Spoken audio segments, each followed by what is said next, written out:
nothing. If I spent, 5 minutes making the bowl or the plate, I'm going to spend less time trimming. I don't have to take a lot off.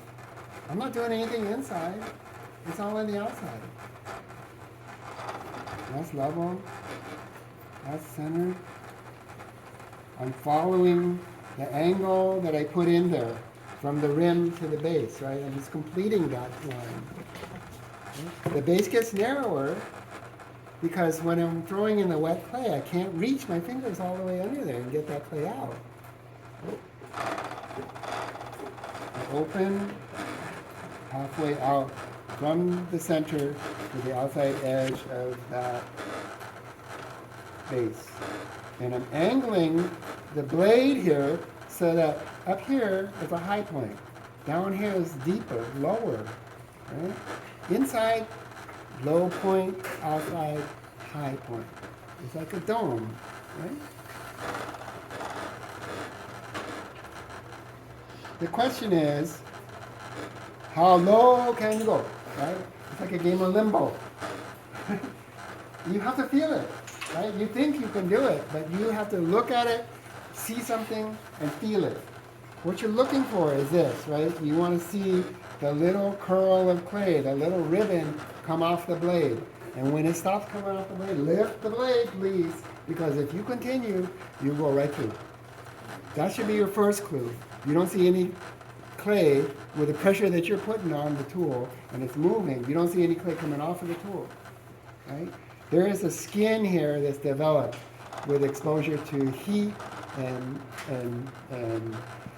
movement, circulation of air. And that skin is removed, and beneath the skin is the flesh. And the flesh is soft, and you're trimming both, right? The flesh can move down to a point that it distorts the interior shape. You push further and you go through. But you should feel it. You should feel the tool pushing so hard that you feel the clay give.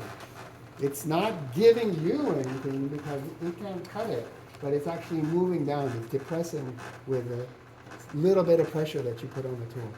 Then you're done, right? Finish.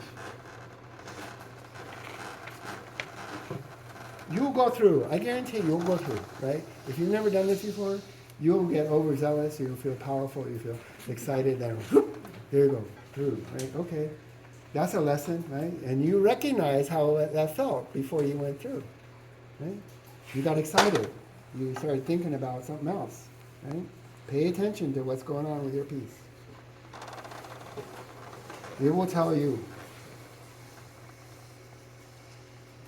You're not trying to trim the rim of this any narrower or thinner than what it was already when you threw it.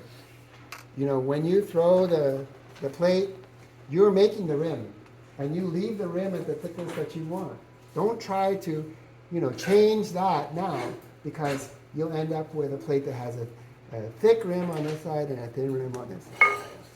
When it was wet, it was easy to control the centeredness. When it's dry, it's harder to do that, right?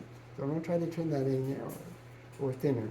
Remember how thick it is there, and repeat that thickness here for the foot ring, so that all things being equal, your user comes to your plate, they say, ooh, beautiful plate, I'm getting hungry just looking at the plate.